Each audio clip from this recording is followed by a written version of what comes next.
Hey, what's up, you guys? Good morning.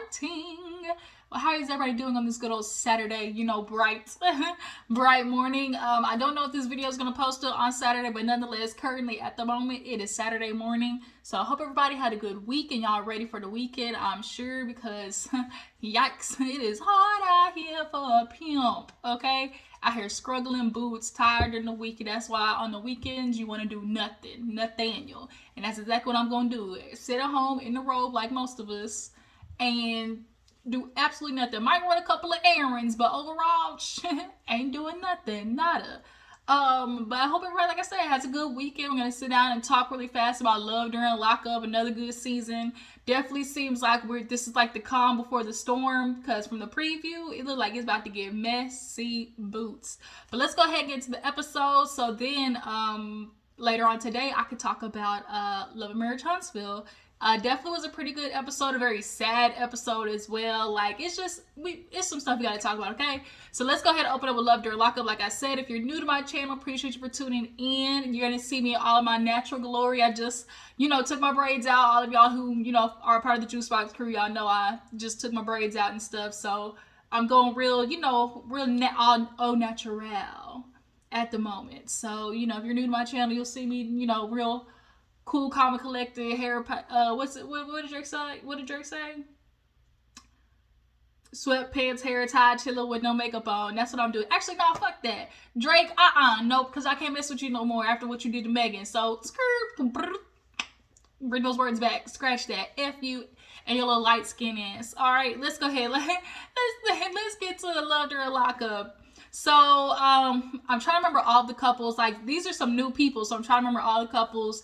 But let's go ahead and knock out Melissa and Louie. I do know that one. So, y'all, Melissa is giving real Joyzy, New Joyzy, Jersey Shore, just real kind of, typical on the boardwalk type attitude. So, basically, her and Louie used to go to high school together. Louie was like, the cool, bad boy that all the girls wanted, and she kind of was like in a clique that was like a popular underclassman. They knew of each other, but just never got acquainted. But now they're acquainted. She's trying to, support him while he in jail. He getting ready to get out. And she's just excited basically to be having this guy that was just such a, hunk back in the day. And, basically she felt was out of her league, and now she's got him and she's ready to flaunt him at the school reunion. And it's like, girl, you flaunting him. Yeah, you got the bad boy, but like, bitch, he's a convict. So like, not everybody's gonna be looking at you like, ooh, girl, you bag Louie, because at the end of the day, like, he's not sustainable. But nonetheless, Melissa was talking to Louie on the way to meet the mom, and he was like, she tough. Clearly Louie's mom, I guess, has garnered a reputation. So strike one, it did not look good for Melissa, because strike one, bitch got there late. Mama was like, girl, why you late? She was like, sorry, it just took longer. She told her why. We'll get to that part, why it took so long. But she walks in the house, and Mama takes her to Louie's room, and she's like, oh my God, can I take a selfie on his bed? And when she said that, you could tell the mom was like, really? And she's taking pictures like, oh my God, she like just look at it, and the mom's like, all right now, like, all right, Helfer, don't get carried away, so they go sit down, and of course she's asking why she came late, and she's like, well, I drove an hour out the way to go see Louie. And the mom looked like, huh?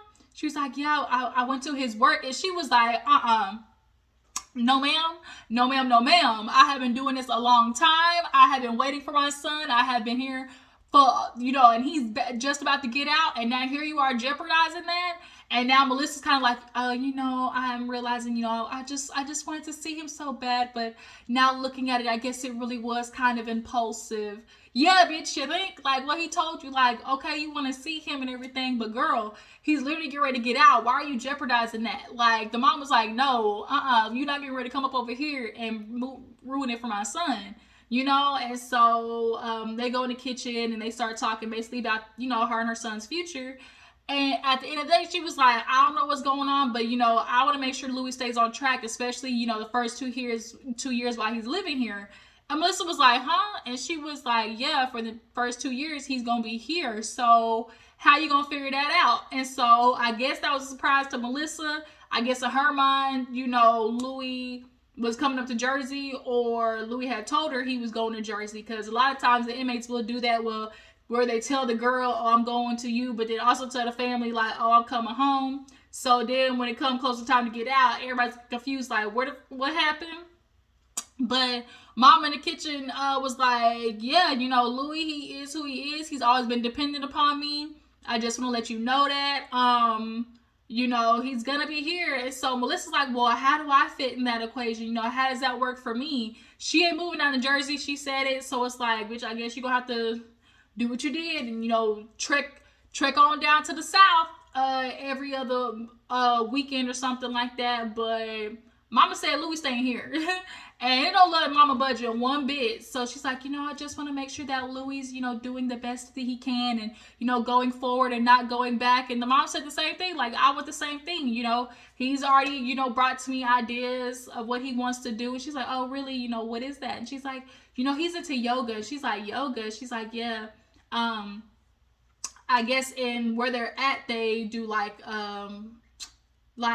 yoga session. You know, they try to do like some prisons try to do like different exercise things or whatever. And so his is yoga. And so she was like, yeah, he's into yoga, and I guess there's an instructor that's going to show him how to get the, you know, the licensing and the proper steps to get certified and all that yada yada. And so Melissa was like, what does she look like? Who is she? I never heard of this bitch yet. What's her name? How's she supposed to be helping Louis? I mean, is she pretty? Like, of course, Melissa's wondering all the things, because at the end of the day, Louis is a bad boy, and she knows a lot of girls wanted him back then. So most likely it's gonna happen still now. And so the mom was like, I don't know nothing, but I think her name was like Rutu or some shit like that. And Louis said that she's supposed to be helping him. So now Melissa's going AWOL in her head, trying to figure out. I need to figure out who this bitch is, because at the end of the day, ain't nobody getting ready to move it on my man named Louis, okay? I've been waiting since high school to get that homie. And now here it is. It's like, is there another girl in the picture? Like, is there another girl in the picture for Louis? Who knows? Nonetheless, Louis gonna get that ass out of jail. He gonna go with his mama, and Melissa, you got to figure out how to move around that, because mama ain't doing this. She ain't doing it. She ain't doing it. She ain't doing it. So you just gonna have to deal with it if you want to be with Louis, okay? Moving on. Who's next? I'm trying to knock out like all the quick ones first. Emily and Dowry. Y'all, I don't like Emily. I don't. And if you do like Emily, that means you probably got an attitude just like her. I'm realizing Emily is one of those girls who likes being a bitch for the sake of being a bitch. Like, she feels like, oh, it's just like this thing to be. I'm a bitch, and, you know, like, so what? And it's like, you don't even need to have a stank ass attitude like that. Every time we've seen Emily, she's just had like a negative energy. Like, clearly there's some trauma there. Clearly my discernment is telling me like there's a lot of unresolved issues with your dad, because you seem to have wanting to, I guess, punish men type attitude. And nonetheless, Emily finally goes to meet Smoke, Dowry's friend, and, you know, give him the money that, you know, Dowry said he wanted to give to him.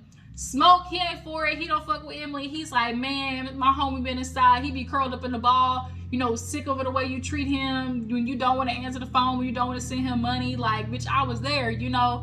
I was inside with him. I guess they've been together for like, I think Dowry had 6 years or so, or something like that. Smoke was in there for 10. So, you know, they've obviously, he's like been mates for some years. So he's getting out, and I guess he wanted some investment from Dowry, or at least that's what they said. But Emily gets there. She tried to shake his hand. Homie was like, I'm good. So she's like, oh, this is what we doing? He was like, look, I don't know why you don't like me. Last time I saw you, you was definitely, you know, disrespectful, you know, speaking loud enough, you know, telling homie to be like, you know, oh, F him, tell him to suck a dick, you know. And she's like, oh, no, I said it loud enough for you to hear. And he was like, why? He was like, what did I ever do to you? Like, it's mad corny, bruh. And he low-key scolded the fuck out of her, and that's why he sent her ass off crying. Because at the end of the day, Emily, you know what you're doing is, it's excessive. Like, what you're doing is excessive. Homie's talking about like, yo, like, I've been with homie, been struggling and everything. You know, what you doing is out of pocket. Like, you ain't, she's like, oh yeah, you know, I've seen friends with him come and go. You know, he's like, well, what is your intentions with bruh? You know, what's going on with him? Which is, well, obviously not the same intentions as you. You know, it's like, okay, but you're not saying that you genuinely see a future with him. You're not saying nothing about like development. And so she was like, you don't know the stuff that I've been through with him. You know, you don't know about him ODing. He shut that bitch up so fast. My, yeah, I do. He said, I know about him ODing in the program. I know about him, struggling, all the type of stuff like that. You know, she's like, oh, what would you, about it? I've had to deal with him, cheating. How would you feel if, you had a girlfriend and there was a dude in the back telling her to hang up the phone or, and essentially, like, she was saying that Smoke, I guess, in one moment when Diary ended up calling the wrong chick, she's like, oftentimes Diary would call the wrong girl and, call her by the wrong name. And like, that's how his ass got busted with Emily. And so I'm feeling like probably that Smoke was like, man, hang up that phone. That bitch probably crazy. Like, she looks like the type to just go off. She's slightly tilted in the head, y'all. But nonetheless, Smoke read her down for filth. He telling her, like, look, yo, like, I've been through it all. I've known about his OD. She really thought that she was going to throw something in his lap that he didn't know about. Man, you don't know what I've been struggling. You don't know about him OD. He's like, yeah, I do. So, like, she didn't have no one up on him by any means. And it pissed her off. Because right after that, he was like, yo, like, I'm his homie. Like, I know about all of that. Like, here you are doing the certain things that you're doing, like, treating homie bad. And I've been watching that too, And so she's like, I came here trying to be respectful, and here you are disrespecting me. He was like, I ain't disrespect you. I ain't call you out your name. And he did it. He kept it real, one-on-one with her, real blunt, real straightforward. And she thought she was going to be able to go in that meeting and push up on him and basically boss up on him, and he ain't back down. And she wasn't ready for that. And then her ass was like, you know what, F it, I'm done with this conversation. She like tried to like be rude and like dropped the money off of his hand and walked off like, man, forget this. She started tearing up. Where are my keys? Yeah, bitch, he got you. He got you. Smoke read her for filth and she didn't like it. She goes to her friends. They at the bar waiting on her. She filled them in on everything that happened with Smoke. And of course her friends feel like, oh my God, we knew he was going to be an asshole, But Emily ain't telling you the full story. Like, you could tell she don't be telling her friends the full story. But she basically was like, Diary wanted me to get the money. It ain't my money, so fuck it, here it is. And they're asking her questions like, what are you even doing in the first place? Like, here you are in this situation. You keep going back and forth with this dude. You got the whole money situation. You got wasting time. He done cheated on you. You don't even like his friend Smoke. Like, what is your plan? What is your 5 to 10 year plan? Like, what is going on? And she really probably can't even answer. Like, she really can't even answer the questions. Like, when they asked her, like, all she's worried about is like, oh, he ain't gonna play me. I'm gonna play him. I'm a scammer. Like, that's all she keeps saying. I'm a scammer. And it's just kind of like, why are you even wasting your energy? Like her friend said, like, why are you wasting your energy on this, Unless you really care for him, man, I'm not just using him, it's more than that. So the friend kind of picked up like, yeah, Emily trying to give us this hard extra shell, like, oh, he ain't getting one up on me. I'm playing chess, not checkers. But she's like, I genuinely feel like, she done got caught up with her emotions. She don't want to, admit it. She's trying to put on this hard shell, but at the end of the day, like, you're putting up with it for some reason because you care about him in some extent, So at this point, she also, when they ask questions, like, she's like, oh, that's enough questions. Like, that's what it is. I forgot what they asked her. And it was just kind of like, girl, you don't even want to, like, really, she's so closed off and so not really wanting to address how she's a part of the issue that anytime somebody asks her questions about what you're doing with him, what you're doing in the future, like, how do you think this is going to work? She's like, I'm going to stay here. She's toxic. That girl is toxic. I wouldn't, man, you know who I am. I don't even like anything boring anyways. And it's like, boring? Girl, you sitting here and fight with a convict, really? Like, that ain't got to do with boring. You just like toxic shit. You like punishing him. You like, I feel like I said, like, something happened to her and now she's like on this wave of like punishing men. And so she's going to punish Dowry. at the end of the day, she's gonna punish dowry and smoke and take all her issues out on them. But it's like, girl, go get help. Like, I can see Emily. Like, Emily got problems. And her friends see it and they're like, you need to cut this out because this was nothing but stress. And here you are adding more stress to it. But she didn't want to hear it. She didn't want to hear it. Moving on real fast. Chelsea and Mikey. Chelsea is freaking out over Mikey allegedly having a goddamn mini stroke or something like that. The friend comes over, calls the prison. They basically tell her, we ain't got no information. All we know that he was transferred to a larger hospital or a larger prison after the hospital, but that's it. So now they end up calling Pam Mikey's mama. And Mikey's mama basically said, I don't know nothing either. You know, I heard about his health issues. They sent him to a hospital, but I'm going to go speak to a lawyer. Chelsea's like, I want to go speak to a lawyer with her. The mom said, you know, that's cool. And so now it looks like Chelsea is going to go to Kentucky to meet the mom. So the friend is just kind of like, oh, you can tell her friend is over Chelsea, like, girl, this don't even sound right, do it? Like, this don't even sound right. Nigga got a mini stroke. He done bounced from hospital to bed. I got all the different friends emailing you. Like, something ain't adding up. The math ain't mathing. But she's in love. You can tell she is in love with this man. And yeah, she's like, you know, I got trust issues. Like, this ain't gonna work. This relationship is not gonna work. The dad comes over. She basically tells the dad, I'm going to Kentucky. And the dad's like, what? You doing what? Like, all by yourself you're going to Kentucky? And she's like, yeah, you know, I love this man. I'm going to go get my man. And basically dad was like, I hope he stay in prison. Like, I don't like him. Like, you know that teardrop that's on his face? And she's like, yeah. He's like, that means only one of two things, you know. Either he's got a body on him or, what's the other one? What's the teardrop? It's either you got a body, like you killed someone basically, or what was the other one?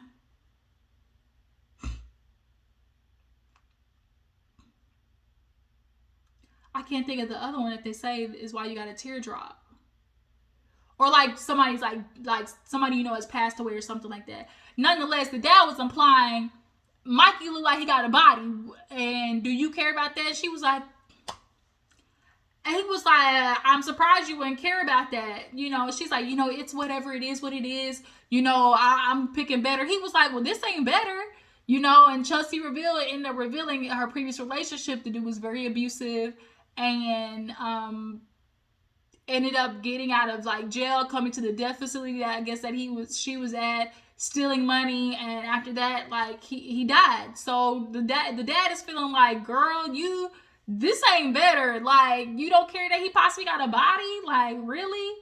He was just like, man, I hope that nigga stay in jail. Then now Chelsea going on, this sucks, you know, this sucks.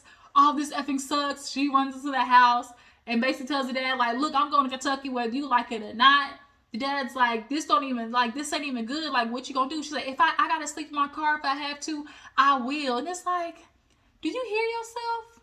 Do you hear yourself? But everybody around her says that Chelsea can be very impulsive and stubborn and all that type of shit like that. And it's obvious that she's a girl who allows her disability to accept, you know, less behavior than she most likely deserves.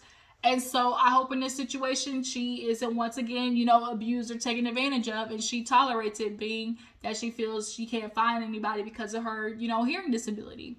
But moving on, we did Melissa and Louie, Chelsea, Emily and Dowry. Who else was there this episode? Who else? I know there was Justine and Mikey, but I feel like there was somebody else. Am I forgetting somebody, y'all? We'll get to them. Maybe it'll pop up in my head. So Justine and Mikey, I know Justine she was determined to marry him. Point blank period. We gonna get married, even though the niggas got 60 days, but they felt like, oh, this is something that we can control. You know, we've been waiting for 3 years, obviously with COVID and stuff like that. Like, this is what we're gonna do. So they could only have 4 guests. So on his side was the mom and daughter, and her side was the mom and daughter. Of course, last episode, we know that they were asking good-ass questions. You know, what does this mean? What does this mean for y'all going forward? you know, how y'all have things planned for when you get out. The mom was like, are you really ready, you know, with his career? You know, obviously she's like, but that's just his persona, you know.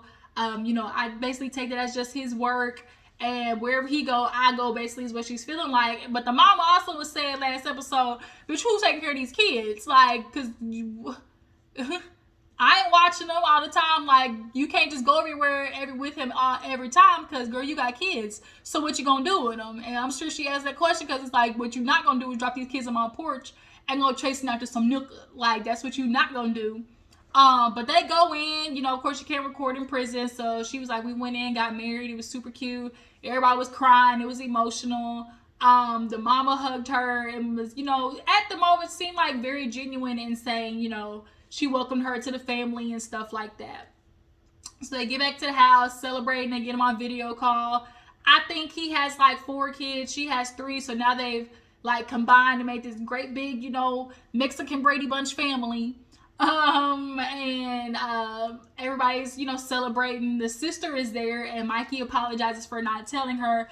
Obviously, the sister and Mikey are very, very close, so you know, she was crying and stuff, but he, you know, he was like, you know, I'm sorry I didn't tell you. Mikey, so far, it seems like, of all the inmates, convicts that we've seen, like one of the more chill ones, one of the more, I don't know, makes sense type jail. You know, he don't seem off yet, is what I'm saying. He don't seem like his elevator don't go all the way to the top. Matter of fact, he's the complete opposite, that you've got to keep a good eye on that nigga, because, like, so far, he's seeming a little too good to be true, like a nigga that just got caught up. I'm just a man that just got caught up. Like, something about it, like, ain't adding up. Ain't adding up. But yeah, everybody's back. They cut the cake. Video chat and stuff like that. She does her first dance with him, I guess, to his song, because he's an artist as well. So all of a sudden he tells everybody, single file line, go outside.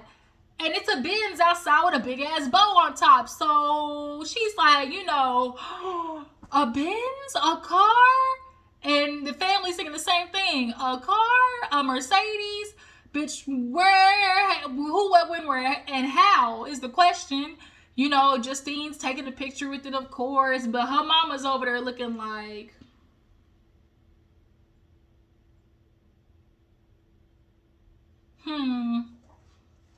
let's see, inmate, not working, in prison, Mercedes-Benz, minimum $30,000, locked up in jail, not working, no money, Mercedes-Benz. Locked up in jail, not working, Mercedes-Benz. Like, that's how the mom is thinking. So she straight up was like, look, he making money, but if it's illegal, like, that's it. I'm checking out, and my daughter better do the same. And all Justine really just keeps saying is, Mikey, he's loved me. Of course, he's got me lavish gifts and, things like that. But, he's a boss. He's just a boss. I love the way he treats me, I don't know how he does it, but at the end of the day, like, I just know he's a boss, And it's just kind of like,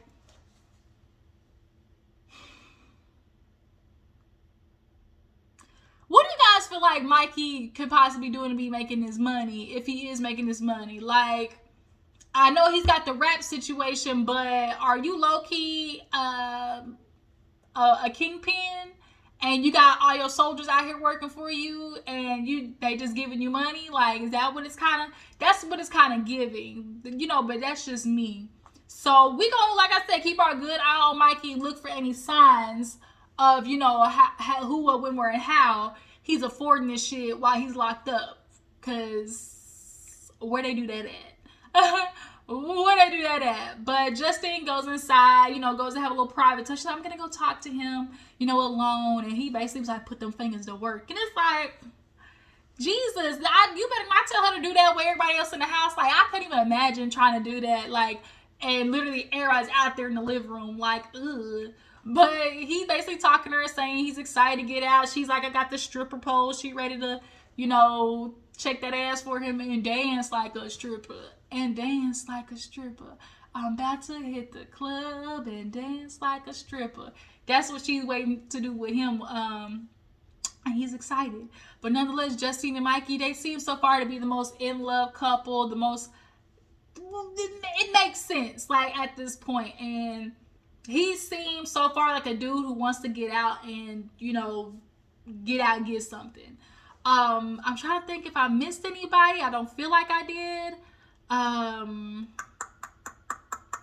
Melissa and Louie, Emily and Dowry, Justine and Mikey, Chelsea and Mike and Michael and Mike. Yeah, you guys, I feel like that's it. But yeah, you guys, love during lockup. Tell me what you feel. Looks like things are gonna get a little spicy. I'm very interested in this mama who's literally got her 18-year-old daughter looking at her while she is 44 trying to run after some 27-year-old, like, and taking money out of her 401k.